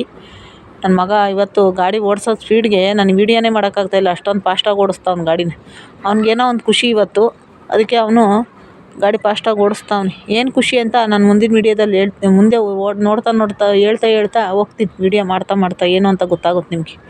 ನೋಡಿ ಎಷ್ಟು ಚೆನ್ನಾಗೈತೆ ನಮ್ಮ ಅಕ್ಕರವ್ರ ಸುತ್ತಮುತ್ತ ವಾತಾವರಣ ಎಲ್ಲ ಹಚ್ಚ ಹಸಿರು, ಬೆಟ್ಟ ಗುಡ್ಡ ಕಾಡು ಎಲ್ಲ ಚೆನ್ನಾಗೈತೆ. ಮರಗಳು, ತೆಂಗಿನ ಮರ. ನಿಜವಾಗ್ಲೂ ಬೇಸಿಗೆ ಕಾಲದಲ್ಲಿ ಈ ಥರ ಎಲ್ಲ ಗಾಳಿ ವಾತಾವರಣ ತುಂಬ ಇಷ್ಟ. ಈ ಥರ ಎಲ್ಲ ಇರಬೇಕಪ್ಪ ನಿಜವಾಗ್ಲೂ. ಏನಾದರೂ ಹಳ್ಳಿಲಿರೋವಷ್ಟು ಸಿಟಿಲಿ ಇರೋಕ್ಕಾಗಲ್ಲ. ನಿಜವಾಗ್ಲೂ ಹಳ್ಳಿನೇ ಇಷ್ಟ. ಅಂದರೆ ಕೆಲವು ಜನ ಹಳ್ಳಿ ಇಷ್ಟ ಆದರೆ ಹಳ್ಳಿ ಬೇಜಾರಾದರೆ ಸಿಟಿ ಬೇಜಾರಾದ್ರೆ ಹಳ್ಳಿ ಅಂತಾರೆ. ನಿಜವಾಗ್ಲೂ ಎಲ್ಲ ಹಳ್ಳಿಲಿ ಇರ್ಬೋದು ಗ್ಯಾರಂಟಿ. ಸಿಟೀಲಿ ಇಂಥದ್ದೆಲ್ಲ ಸಿಗೋದೇ ಇಲ್ಲ ನೋಡೋಕ್ಕೆ. ಸಿಟೀಲಿ ಎಲ್ಲಿ ಸಿಗುತ್ತೋ ಏನೋ, ಎಲ್ಲ ಮರಗಳು ಕಡ್ದು ಎಲ್ಲ ಮನೆಗಳು ಕಟ್ಟಿಬಿಟ್ಟಿರ್ತಾರೆ. ಇಂಥ ಜಾಗಗಳೇ ಸಿಗೋಲ್ಲ. ಹೇಳಬೇಕು ಅಂದರೆ ಎಷ್ಟು ಚೆನ್ನಾಗೈತಿ ಇಲ್ಲೆಲ್ಲ. ನಾನು ಹಂಗೆ ನೋಡಿ ಎಷ್ಟೆಷ್ಟು ಚೆನ್ನಾಗೈತೆ ಎಲ್ಲ. ನಾನು ಹಂಗೆ ಮುಂದ್ಕೊ ಎಲ್ಲ ವೀಡಿಯೋ ಮಾಡ್ಕೊಂಡು ಹೋಗ್ತಾನೆ ಇದ್ದೆ. ಇದು ಹುಣಸೆ ಮರ ನೋಡಿ. ನಮ್ಮ ಅಕ್ಕರವ್ರ ಹತ್ತತ್ರ ಬಂದ್ವಿ. ಇನ್ನೊಂದು ಸ್ವಲ್ಪ ದೂರ ಅಕ್ಕವ್ರ ಮನೆಗೆ ಬಂದ್ವಿ. ನಮ್ಮ ಅಕ್ಕ ಮುದ್ದೆಗೆ ಮಾಡ್ತೀನಿ ಅಂತು ಅಡುಗೆ ಮಾಡ್ತಿತ್ತು. ಮುದ್ದೆ ಮಾಡಿಕೊಡ್ತು, ಊಟ ಮಾಡಿದ್ವಿ. ಬಟ್ಟೆ ಹೊಲಿತೈತೆ, ನಾನು ಹಂಗೆ ವೀಡಿಯೋ ಮಾಡ್ಕೊತಾ ಇದ್ದೀನಿ ನೋಡಿ. ನಮ್ಮ ಅಕ್ಕ ಬಟ್ಟೆ ಹೊಲಿತೈತೆ ಪಾಪ. ಅದಕ್ಕೆ ಕಾಲು ಆಗಲ್ಲ, ಆದರೂ ಒಂದೊಂದು ಬಟ್ಟೆ ಹೊಲಿತೈತೆ ನಮ್ಮ ಅಕ್ಕ. ಯಾರ್ದೋ ಬ್ಲೌಸ್ ಕೊಟ್ಟಿದ್ರಂತ ಅರ್ಜೆಂಟ್ ಹೊಲ್ಕೊಡ್ಬೇಕು ಅಂತ ಹೇಳಿ, ಅದಕ್ಕೆ ಹೊಲಿತಾ ಐತೆ ನಮ್ಮ ಅಕ್ಕ. ಅರ್ಜೆಂಟು ಮಾತಾಡ್ಕೊಂಡೇನೆ ಹೊಲಿತೈತೆ. ನಮ್ಮ ಅಕ್ಕ ಬಟ್ಟೆ ಹೊಲಿಯೋದನ್ನ ತೋರಿಸ್ತಾ ಇದ್ದೀನಿ ಇವತ್ತು. ನಾನು ಯಾವತ್ತೂ ತೋರಿಸಿಲ್ಲ ನಿಮಗೆ. ಇವತ್ತು ಅಕ್ಕ ಬಟ್ಟೆ ಹೊಲಿಯೋದನ್ನ ತೋರಿಸ್ತಾ ಇದ್ದೀನಿ. ಪಾಪ ಕಾಲು ಆಗಲಿಲ್ಲ ಅಂದರೆ ಹೆಂಗೋ ಹೊಲಿತೈತೆ ಪಾಪ ಕೂತ್ಕೊಂಡು. ಅದಕ್ಕೊಂಥರ ಅದು ಲಕ್ಷ್ಮಿ ಇದ್ದಂಗೆ ನಮ್ಮ ಅಕ್ಕನಿಗೆ ಬಟ್ಟೆ ಹೊಲಿಯೋದು. ಅದಕ್ಕೆ ಬಟ್ಟೆ ಹೊಲಿತಿತ್ತಾ. ನಾನು ಹಂಗೆ ವೀಡಿಯೋ ಮಾಡ್ಕೊತಾ ಇದ್ದೆ ಅಕ್ಕ ಬಟ್ಟೆ ಹೊಲಿಯೋದನ್ನ. ಇದಕ್ಕೇನು ಲೈನಿಂಗ್ ಏನಿಲ್ವಂತೆ, ಸಾದಾ ಬ್ಲೌಸು ಹೊಲಿತಾ ಇತ್ತು. ನನಗೂ ಮಿಷಿನ್ ಇದ್ದು ಮನೇಲಿ ನಾನು ಹೊಲಿತಾ ಇಲ್ಲ. ಯಾಕಂದರೆ ಮಿಷಿನಿಗೆ ತಲೆ ಸರಿ ಮಾಡಿಸಿಲ್ಲ ನಾನು. ಸ್ವಲ್ಪ ತಲೆ ಸರಿ ಮಾಡಿಸ್ಬೇಕು, ಏನು ಮಾಡೋದು. ಅದಕ್ಕೆ ಸ್ವಲ್ಪ ರಿಪೇರಿ ಬಂದ್ಬಿಟ್ಟೈತೆ ತಲೆ ಯಾವಾಗ ರೆಡಿ ಮಾಡಿಸಿ ನಾನು ಈ ಥರ ಬಟ್ಟೆ ಹೊಲಿತೀನಪ್ಪ. ನನ್ನ ಬಟ್ಟೆನಾದರೂ ನಾನು ಹೊಲ್ಕೋಬೇಕಲ್ವ, ಅದಕ್ಕೆ ತಲೆ ಸರಿ ಮಾಡಿಸ್ಬೇಕು ಫಸ್ಟು. ಯಾವಾಗ ಮಾಡಿಸ್ತೀನೋ ಗೊತ್ತಿಲ್ಲ, ನೋಡಬೇಕು. ಏನೋ ಹೇಳ್ತಾಯಿದ್ದೆ ನಮ್ಮ ಅಕ್ಕ ನನ್ನ ಮಗನ ಹತ್ರ. ಟಿ ವಿ ಚಾನಲ್ಲು ಏನೋ ಯಂತ್ರ ಬಗ್ಗೆನೋ ಮಾತಾಡ್ತಾವ್ರೆ ಅಮ್ಮ ಮಗ ಇಬ್ಬರೂ. ನನಗೂ ಗೊತ್ತಾಗಲ್ಲ, ನನಗೆ ನೆನಪಿಲ್ಲ ಅವ್ರೇನು ಮಾತಾಡ್ತಾವ್ರೆ ಅಂತ. ಆದರೂ ನಾನು ನೋಡ್ತಾ ಇದ್ದೆ ಹಂಗೆ ವೀಡಿಯೋ ಮಾಡ್ಕೊಂಡು. ಅದು ಮಾತಾಡ್ತಾ ಇತ್ತು. ಸುಮ್ಮನೆ ಹೋಗಿದ್ವಿ, ಅಂದರೆ ಯುಗಾದಿ ಹಬ್ಬದ ದಿನ ಹೋಗಿದ್ವಿ. ಜಾಸ್ತಿ ಹೊತ್ತೇನು ಇರೋಕ್ಕಾಗಲಿಲ್ಲ. ಹಂಗೆ ನನ್ನ ಮಗಂಗೆ ರಜೆ ಇತ್ತಲ್ಲ, ಅದಕ್ಕೆ ಹೋಗ್ಬಿಟ್ಟು ಬರೋಣ ಬಾರಮ್ಮ ಅಂತ ಕರ್ಕೊಂಡು ಬಂದ. ಸುಮ್ಮನೆ ಹೋದ್ವಿ. ನಾನು ಹಂಗೆ ಕಾಕಡ ಹೂವು ಕಾಕಡ ಮುಗ್ಗಿದ್ವು, ನಾನು ಕಟ್ಕೊಡ್ತಾ ಇದ್ದೆ ಅಕ್ಕನಿಗೆ. ನಾಳೆ ಏನೋ ದೇವಸ್ಥಾನ ಎಲ್ಲೋ ಪೂಜೆ ಬೇಕಲ್ವ, ನಾಳೆ ಮಂಗಳವಾರ ಇದ್ದೆ. ನಾಳೆ ಮಂಗಳವಾರ ಪೂಜೆಗೆ ಬೇಕು ಅಂತು, ಅದಕ್ಕೆ ಕಟ್ಕೊಡೋಣ ಅಂದ್ಬಿಟ್ಟು ನಾನು ಕೂತಿದ್ನಲ್ಲ ಸುಮ್ಮನೆ, ಅದಕ್ಕೆ ಕಟ್ಕೊಡೋಣ ಅಂತ ಕಟ್ತಾ ಇದ್ದೆ. ನನ್ನ ಮಗ ಟಿ ವಿ ನೋಡ್ತಾ ಕೂತಿದ್ದ. ಮನೇಲಿ ಸ್ವಲ್ಪ ಸೀಟಿನ ಮನೆ ಆದ ಸೆಕೆ ಜಾಸ್ತಿ ಅಲ್ವಾ. ಗಾಳಿ ಅವ್ರ ಮನೇಲಿ ಮಳೆಗಾಲದಲ್ಲಿ ಮಾತ್ರ ಒಳಗಡೆ ಇರೋಕ್ಕಲ್ಲ, ಅಷ್ಟು ಥಂಡಿ. ಬೇಸಿಗೆ ಬಂದರೆ ಸಖತ್ತು ಸೆಕೆ ಪಾಪ. ಅವ್ರ ಮನೇಲಿ ಸೀಟಿನ ಮನೆ ಅಲ್ವಾ, ಗಾಳಿ ಬರೋಲ್ಲ. ಆದರೂ ನಮ್ಮ ಅಕ್ಕ ಎದ್ದು ಎದ್ದು ಕಾಲು ನೋವಿಗೆ ನಾನು ಹಂಗೆ ಹೂವು ಕಟ್ತಾ ಇದ್ದೆ. ಟೀ ಮಾಡೋಕ್ಕೇನೋ ಒಳಗಡೆ ಹೋಯ್ತು. ಟೀ ಮಾಡಿಕೊಡೋಣ ಅಂತ ಒಳಗೆ ಹೋಯ್ತು. ಟೀ ಇಟ್ಟೈತೆ.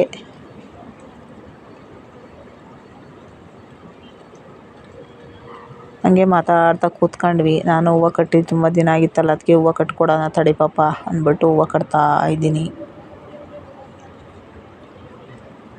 ನೋಡಿ. ಅಕ್ಕ ಟೀ ಮಾಡ್ಕೊಂಬಂತು, ಟೀ ಕುಡಿತಾ ಇದ್ದೀವಿ. ನನಗೊಂದು ಸ್ವಲ್ಪ ತೆಳ್ಳಗೆ ಕಟ್ಟಮ್ಮ ಅಂತು. ನನ್ನ ಕೈ ಸ್ವಲ್ಪ ಮಂದ ಜಾಸ್ತಿ ಹೂವು ಕಟ್ಟೋದ್ರಾಗೆ, ಅದಕ್ಕೆ ಸ್ವಲ್ಪ ಒತ್ತು ಕಟ್ತಾಯಿದ್ದೆ ತೆಳ್ಳಗೆ ಕಟ್ಟಮ್ಮ ಅಂತು. ನಮ್ಮ ಮಗ ಟಿ ವಿ ನೋಡ್ಕೊಂಡು ಏನೋ ಕೇಳ್ತಿದ್ದ, ನಮ್ಮ ಅಕ್ಕ ಏನೋ ಹೇಳ್ತಾಯಿತ್ತು. ಇಬ್ಬರು ಮಾತಾಡ್ತಾಯಿದ್ರು. ಅದು ಟೀ ಕುಡಿತಾಯಿತ್ತು. ನಾನು ಟೀ ಕುಡಿದು ಹೂವು ಕಟ್ತಾಯಿದ್ದೀನಿ. ನಾನು ಸ್ವಲ್ಪ ಟೀ ಕುಡಿಯೋದ್ರಾಗ ಫಾಸ್ಟು. ನಂಗೆ ಸುಡಬೇಕು ಟೀ. ನಾನು ತಣ್ಣಗಾದ್ಮೇಲೆ ಕುಡಿಯೋಲ್ಲ, ಸ್ವಲ್ಪ ಬಿಸಿ ಇದ್ದಾಗಲೇ ಕುಡಿತೀನಿ ನಾನು ಟೀನ. ಹೂವು ಕಟ್ಕೊಂಡು ಕೂತಿದ್ವಿ. ಹೆಂಗೋ ಅಕ್ಕವ್ರ ಮನೆಗೆ ಹೋದ್ವಿ, ಬೇಜಾರ ಕಳೀತು. ನೋಡಿ ನನ್ನ ಮಗ ಕೂತ್ಕೊಂಡವನೆ, ಟಿ ವಿ ನೋಡ್ಕೊಂಡು ಕೂತ್ಕೊಂಡವನವನು. ಏನೋ ಹೇಳ್ತಾಯಿತ್ತು ನಮ್ಮ ಅಕ್ಕ, ನಾನು ಏನೋ ಮಾತಾಡ್ತಾಯಿದ್ವಿ.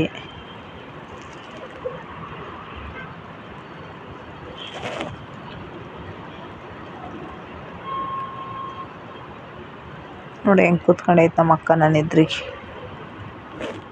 ಅದು ನಾನಿಬ್ರು ಹಿಂಗೆ ಕೂತ್ಕೊಂಡು ಮಾತಾಡ್ತಾ ಇರ್ತೀವಿ ಏನಾನ. ಅದು ಹೋದ್ರೆ ಅದಕ್ಕೂ ಪಾಪ ಯಾರೂ ಸಿಗಲ್ಲಲ್ಲ, ನನ್ನ ಜೊತೆ ಫೋನಲ್ಲಿ ಮಾತಾಡ್ತೈತೆ, ಇಲ್ಲ ಅಂದರೆ ಹಿಂಗೆ ಹೋದಾಗ ಮಾತಾಡ್ತೈತೆ. ಪಾಪ ಅದು ಕಾಲು ನೋವು ಬೇರೆ, ಮಂಡಿ ನೋವು ಪಾಪ ನಮ್ಮ ಅಕ್ಕನಿಗೆ. ಗಾಡಿಯಿಂದ ಬಿದ್ದಿದ್ರಲ್ಲ, ಅಲ್ಲಿಂದ ಈಚೆಗೆ ಸ್ವಲ್ಪ ಕಾಲು ನೋವು ಅದಕ್ಕೆ. ಮನೆಗೆ ಬಂದ್ವಿ. ನಾ ಹಂಗೆ ನಮ್ಮ ಅಕ್ಕವ್ರ ಮನೆಗೆ ಹೋಗಿ ನನ್ನ ತಂಗಿ ಮನೆಗೆ ಹೋಗಿದ್ದೆ. ನನ್ನ ತಂಗಿ ಮನೆಗೆ ಏನಕ್ಕಪ್ಪ ಅಂದರೆ ಹೋಗಿ ಅವಳನ್ನೂ ಹಂಗೆ ಮಾತಾಡ್ಸ್ಕೊಂಡು, ಅವಳಿಗೂ ಯಾಕೋ ಸ್ವಲ್ಪ ಹುಷಾರಿಲ್ಲ ಅಂತ ಹೇಳ್ತಾಯಿದ್ಲು. ಹೋಗಿ ಹಂಗೆ ಸ್ವಲ್ಪ ಮಾತಾಡ್ಸ್ಕೊಂಡು ಬಂದೆ. ಯಾಕೋ ಸ್ವಲ್ಪ ಅವಳಿಗೆ ಮೊನ್ನೆ ಯಾಕೋ ಒಂದು 3-4 ದಿವಸದಿಂದ ಅವ್ಳಿಗೆ ಹುಷಾರಿಲ್ಲ. ಅದಕ್ಕೆ ಹಂಗಾಗಿ ಸ್ವಲ್ಪ ಸಪ್ಪಗಿದ್ಲು ಯಾಕೋ ಅವಳೂನು. ಹಂಗೆ ಬರ್ತಾ ನಾವು ಇವ್ರನ್ನ ಕರ್ಕೊಂಡು ಬಂದ್ವಿ. ನೋಡಿ ಇವರು ನಮ್ಮ ಮನೆ ಹೊಸ ಅತಿಥಿ ಬಂದವ್ರು ನೋಡಿ. ನಮ್ಮ ಮನೆಗೆ ಹೊಸ ಅತಿಥಿ ಯಾರು ಅಂತ ನೋಡಿ, ಇವರೇ ನಮ್ಮ ಮನೆ ಹೊಸ ಅತಿಥಿ ಇವರು. ಇದಕ್ಕೆ ನನ್ನ ಮಗ ಖುಷಿಯಾಗಿ ಕರ್ಕೊಂಡೋಗಿದ್ದು. ನಾನು ಇವತ್ತು ನಮ್ಮ ಅಕ್ಕವ್ರ ಮನೆಗೆ ಹೋಗಿ, ಅವ್ರ ಆಂಟಿ ಮನೆ, ಅವ್ರ ದೊಡ್ಡಮ್ಮವ್ರ ಮನೆಗೆ ಹೋಗಿ, ಆಂಟಿ ಮನೆಗೆ ಹೋಗಿ ಬಂದವನು ಇವತ್ತು ನನ್ನ ಮಗ ಇದನ್ನು ಕರ್ಕೊಂಡು.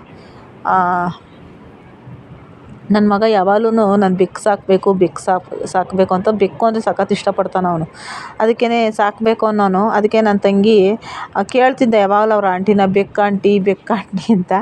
ಅದಕ್ಕೆ ನನ್ನ ತಂಗಿ ಇದನ್ನೇ ಕೊಟ್ಟು ಕಳಿಸಿದ್ಲು, ಸಾಕ್ಕೊಳ್ರಿ ಅಂತ ಹೇಳಿ. ಅದಕ್ಕೆ ನನ್ನ ಮಗ ಸರಿ ಆಯಿತು ಅಂದ್ಬಿಟ್ಟು ತಗೊಂಬಂದ್ವಿ. ಇವತ್ತು ನಮ್ಮ ಮನೆಗೆ ಬಂದಿದ್ದಾರೆ. ಅವ್ರಿಗೆ ಹೊಸ ಜಾಗ ಅಲ್ವಾ, ಸ್ವಲ್ಪ ಓಡಾಡ್ತಾವ್ರು ನೋಡಿ ಆ ಕಡೆ ಈ ಕಡೆ. ಅವನು ಅದೇನೋ ತರಕ್ಕೆ ಹೋದ, ಅದಕ್ಕೆ ಅವ್ರು ಆ ಕಡೆ ಈ ಕಡೆ ಓಡಾಡ್ತಾವ್ರೆ. ಬಾಗಿಲು ಕಡೆ ಬರ್ತಾಯಿದ್ರು. ನಾನು ಬಾಗಿಲು ಕಡೆ ಬರಬೇಡಿ, ನೀವು ಅಲ್ಲೇ ಇರಿ ಅಂತೇಳಿ ನೋಡಿ ಅಲ್ಲಿ ಎಣ್ಣೆ ಕ್ಯಾನೆಲ್ಲ ಉಳಿಸವ್ರೆ ದಾರದಾಗೆ. ಅಲ್ಲೋದ್ರು ಇಲ್ಲೋದ್ರು. ರೂಮಿಗೆ ಬಿಟ್ಟಿದ್ದ. ರೂಮಲ್ಲಿ ಬೀರು ಕೆಳಗಡೆ ಕೂತಿದ್ರು. ಹೋಗಿ ಅಲ್ಲಿಂದ ಬಂದರು ಈಚೆ. ಬಂದು ಇಲ್ಲೆಲ್ಲ ಓಡಾಡ್ತಾವ್ರೆ. ಏಂತಕ್ಕೆ ಅಂದರೆ ಅಲ್ಲೆಲ್ಲ ಮಕ್ಕಳಿದ್ವಲ್ಲ, ಓಡಾಡ್ತಾಯಿದ್ರು. ಅವಳು ಯಾವಾಗಲೂ ಮಾತಾಡಿಸ್ತಿದ್ಲಲ್ಲ, ಮಕ್ಕಳು ಗಲಾಟೆ ಇತ್ತು. ಇಲ್ಲೇನೂ ಇಲ್ವಲ್ಲ, ನಿಶಬ್ದವಾಗೈತಲ್ಲ ಅಂತ, ಹೊಸ ಜಾಗ ಅಲ್ವಾ, ಅದಕ್ಕೆ ಸ್ವಲ್ಪ ಎಲ್ಲ ಓಡಾಡ್ತಾವ್ರೆ. ಆ ಕಡೆ ಈ ಕಡೆ ಎಲ್ಲ ಓಡಾಡೋದು, ಹೋಗೋದು. ಅಲ್ಲಿ ಹೊಸ್ಲು ಎಲ್ಲ ನೋಡ್ತಾವ್ರು ನೋಡಿ, ಹೊಸ್ಲು. ಆಮೇಲೆ ಮ್ಯಾಲಕ್ಕೆ ನೋಡಿ ಕೂಗೋದು ಎಲ್ಲ ಮಾಡ್ತಾವ್ರು ನೋಡಿ. ಯಾಕಂದರೆ ಅಲ್ಲೆಲ್ಲ ಕೂಗ್ತಿದ್ರಲ್ಲ, ಹುಡುಗರ ಜೊತೆ ಎಲ್ಲ ಇದ್ರಲ್ಲ, ಹುಡುಗರೆಲ್ಲ ಮನೆ ತುಂಬ ಅಂದರೆ ನನ್ನ ತಮ್ಮನ ಮಗ ಒಬ್ಬ ಮತ್ತು ನನ್ನ ತಂಗಿ ಮಗ ಇಬ್ರೂ ಅವ್ರನ್ನ ಆಟ ಆಡಿಸ್ತಾಯಿದ್ರು. ಹಂಗಾಗಿ ಅವು ನೋಡ್ತಾಯಿದ್ರು. ಇಲ್ಲಿ ಯಾರು ಇಲ್ವಲ್ಲ, ಇದು ಯಾವುದು ಹೊಸ ಜಾಗ ಅಂತ ನೋಡ್ತಾವ್ರೆ. ರೂಢಿ ಆಗೋವರೆಗೂ ಹಂಗೆ ಅಲ್ವಾ. ನನ್ನ ಮಗನಿಗೆ ತುಂಬ ಇಷ್ಟ, ಸಾಕಬೇಕಮ್ಮ ಅಂತ ಯಾವಾಗಲೂ ಕೇಳ್ತಾ ಇರೋನು, ಬೆಕ್ಕು ಸಾಕ್ಬೇಕು ನಾನು ಅಂತ. ಅದಕ್ಕೆ ಅವಳೇ ಕೊಟ್ಟು ಕಳಿಸಿದ್ಲು ಪಾಪ, ಸಾಕ್ಕೊಳ್ರಿ ಅಂತ. ಹಾಗಾಗಿ ನಾನು ಕೆಲ್ಸಕ್ಕೆ ಹೋಗ್ತೀನಕ್ಕ, ಯಾರು ನೋಡ್ಕೊಳ್ಳೋರು ಇರೋಲ್ಲ ಅಂತೇಳಿ. ಮಗ ಬೇರೆ ಸ್ಕೂಲ್ಗೆ ಹೋಗ್ತಾನಲ್ಲ, ಅದಕ್ಕೆ ಏನು ಬೇಡಕ್ಕ, ಇದನ್ನೇ ತಗೊಂಡೋಗ್ಬಿಡ್ರಿ ಅಂದ್ಲು. ಅವಲೇ ಒಂದು ವಾರ 8 ದಿನದಿಂದ ಅವ್ರ ಆಂಟಿಗೆ ಹಿಂಸೆ, ಆಂಟಿ ಬೇಕು ನನಗೆ ಅಂತ. ಅದಕ್ಕೆ ಅವಳು ಇದನ್ನೇ ಕೊಟ್ಟು ಕಳಿಸಿದ್ಲು. ನಗ್ನಗ್ತಾ ಕೊಟ್ಟು ಕಳ್ಸವಳು ಇವತ್ತು ನನ್ನ ತಂಗಿ ಇದನ್ನೇ. ಪಾಪ ಅವಳಿಗೂ ಒಂಥರ ಬೇಜಾರು, ಯಾಕಂದ್ರೆ ಇಷ್ಟು ದಿನದಿಂದ ಇತ್ತಲ್ವ. ಅವಳು ಮೇಲೆ ನಕ್ಕಿದ್ರು ಒಳಗಡೆ ಒಂಥರ ಬೇಜಾರೇ ಅವಳಿಗೂ. ಯಾಕಂದರೆ ಇಷ್ಟು ದಿನದಿಂದ ಅವಳೊಂಥರ ಮಗು ಥರ ಆಟ ಆಡ್ಸ್ಕೊಂಡಿದ್ಲು ಅದನ್ನು. ಈಗ ನಮ್ಮ ಮನೆಗೆ ಕಳಿಸಿದ್ಲಲ್ಲ ನೋಡಿ, ಅದು ಎಣ್ಣೆ ಕ್ಯಾನು. ಅವಳಿಗೂ ಒಂಥರ ಮುಂದೆಗಡೆ ನಕ್ಕಿದ್ರು ಹಿಂದೆಗೆ ಮನಸ್ಸಲ್ಲಿ ಏನೋ ಒಂಥರ ಅವಳಿಗೂ ಒಂಥರ ಅಳು ಬಂದಂಗೆ ಆಗೈತಿ ಇವತ್ತು. ನನ್ನ ಮಗ ಬಿಡ್ತಿದ್ದ ಆಟ ಬಿಡಲಿಲ್ಲ. ಬೇಕೇ ಬೇಕು ನನಗೆ, ಬೆಕ್ಕು ಇಟ್ಕೊಂಡು ಕೊಡು ಆಂಟಿ, ಬೇರೆ ಕಡೆ ಯಾವ್ದಾದ್ರು ಕೊಡಿಸು ಅಂದ. ಬಟ್ ಅವಳಿಗೆ ಬೇರೆ ಕಡೆ ಎಲ್ಲೂ ಕೊಡ್ಸೋಕ್ಕಾಗಲಿಲ್ಲ. ಅದಕ್ಕೆ ಅವ್ರ ಮನೆಗಿರೋದೇ ಕೊಟ್ಟಳು. ನೋಡಿ ಮ್ಯಾಟ್ ಮೂಸ್ ನೋಡೋದು ನೋಡಿ. ಇಲ್ಲಿ ದಿವಾನ್ ಕಾಟ್ ಕೆಳಗಡೆ ದಿವಾನ್ ಕಾಟ್ ನೋಡೋದು ಇದೆಲ್ಲ ಮಾಡ್ತಾವ್ರೆ ಇವತ್ತು. ಓಡಾಡಲಿ ಅಂತ ನಾನು ಬಿಟ್ಟಿದ್ದೀನಿ, ಯಾಕಂದರೆ ರೂಢಿ ಇಲ್ವಲ್ಲ ಪಾಪ. ಅದಕ್ಕೆ ಅಂದರೆ ನೋಡಿ, ಪ್ರಾಣಿಗಳೇ ಆಗಲಿ ಮನುಷ್ಯರೇ ಆಗಲಿ ಎಲ್ಲಾನ ಮನುಷ್ಯ ಇರತ್ತವ ಸೇರ್ಕೊಂಬಿಟ್ರೆ ಒಂದು ಕೂಡು ಕುಟುಂಬದಲ್ಲಿ ಮನುಷ್ಯ ಇದ್ದರೆ ಈಚೆ ಒಂಟಿಯಾಗಿ ಬಂದಾಗ ಮನುಷ್ಯಂಗೆ ಎಷ್ಟು ಬೇಜಾರಾಗುತ್ತೋ ಪ್ರಾಣಿಗಳು ಅಷ್ಟೇ. ಮಕ್ಕಳು ಜೊತೆಯಲ್ಲೆಲ್ಲ ಆಡ್ಕೊಂಡು ತುಂಬಿದ್ದು ಒಂದು ಇದರಲ್ಲಿದ್ದಾಗ ಗಲಾಟೆ ಒಳಗಿದ್ದಾಗ ಒಂಟಿಗೆ ಬಂದಾಗ ಅವೆಷ್ಟು ಮಂಕಾಗ್ಬಿಡ್ತವೆ ನೋಡು. ಆ ಥರ ಪ್ರಾಣಿಗಳು ಅಷ್ಟೇ, ಮನುಷ್ಯನೂ ಅಷ್ಟೇ. ಕೂಡು ಕುಟುಂಬನ ತುಂಬ ಇದು ನೋಡಿ. ಅಲ್ಲಿ ತೂರಿದವರು ಇಲ್ಲಿ ಬರ್ತಾವ್ರೆ ಬಾಗಿಲಿಗೆ ಹೋಗೋಕ್ಕೆ. ನಾನು ಬಿಡ್ತಾ ಇಲ್ಲ ಇಲ್ಲಿ ಬಾಗಿಲಲ್ಲಿ, ಬೇಡ ಆಚೆ ಹೋದರೆ ಆಚೆ ಬೇಡ ಅಂತ ನಾನಿಲ್ಲಿ ಅಡ್ಡ ಬಂದೆ. ತಿರ್ಗಿ ಹಂಗೆ ಹೊರಟ್ಬಿಟ್ರು ಹಿಂದೆ. ನನ್ನ ಮಗನಿಗೆ ಖುಷಿ ಆಗೋಯ್ತು. ಅದಕ್ಕೆ ನನ್ನ ಮಗನಿಗೆ ತುಂಬ ಅಂದರೆ ತುಂಬ ಖುಷಿ, ತುಂಬ ಇಷ್ಟಪಡ್ತಾನೆ. ಇತ್ತೀಚೆಗೆ ಬೆಕ್ಕು ಅಂದರೆ ಸಖತ್ ಇಷ್ಟ ಅವನಿಗೆ. ನಾಯಿ ಸಾಕೋಣ ಅಂದರೆ ಬೇಡ ಅಂತಾನೆ, ಬೇಡಮ್ಮ ನಾನು ಸಾಕಲ್ಲ ಅಂತಾನೆ. ಬೆಕ್ಕು ಅಂದರೆ ಸಖತ್ ಇಷ್ಟ. ಅಂದರೆ ಅದು ಏನು ಗೊತ್ತಾ, ಅವ್ನಿಗೆ ಅದೇನೋ ಚಿಕ್ಕ ಪ್ರಾಣಿ ಅಲ್ವಾ, ಅದಕ್ಕೆ ಅವ್ನು ತುಂಬ ಇಷ್ಟಪಡ್ತಾನೆ. ಅದಕ್ಕೆ ಏನೋ ತರಕ್ಕೆ ಹೋಗವನು. ಅದಕ್ಕೆ ನಾನು ಹಂಗೆ ಕೂತ್ಕೊಂಡು ಹಂಗೆ ವಿಡಿಯೋ ಮಾಡ್ತಾಯಿದ್ದೀನಿ. ನಮ್ಮ ಮನೆಗೆ ಬಂದಂಥ ಹೊಸ ಅತಿಥಿಗೆ ಏನಾದರೂ ಕೊಡಬೇಕಲ್ವ ನಾವು ತಿನ್ನೋಕ್ಕೆ. ಅದಕ್ಕೆ ಹೊಸ ಅತಿಥಿಗೆ ಏನಾದರೂ ತರಕ್ಕೆ ಹೋಗವನೆ ನೋಡಿ. ಇಲ್ಲಿ ಕೂತ್ಕೊಂಡು ಏನೋ ಒಂದು ಸ್ವಲ್ಪ ಅದಕ್ಕೆ ಬಿಸ್ಕೆಟ್ ಏನೋ ತಂದು ಕೊಟ್ಟ. ಅದೊಂದು ಸ್ವಲ್ಪ ಅದೇನೋ ಹಾಕ್ತಾರಲ್ವ ಫುಡ್ಡು, ಅದು 1-2 ಪೀಸ್ ಹಾಕವನೆ. 2 ಪೀಸು ಅಂದು ನೋಡಿ ಅಲ್ಲೆಲ್ಲ ಓಡಾಡ್ತಾ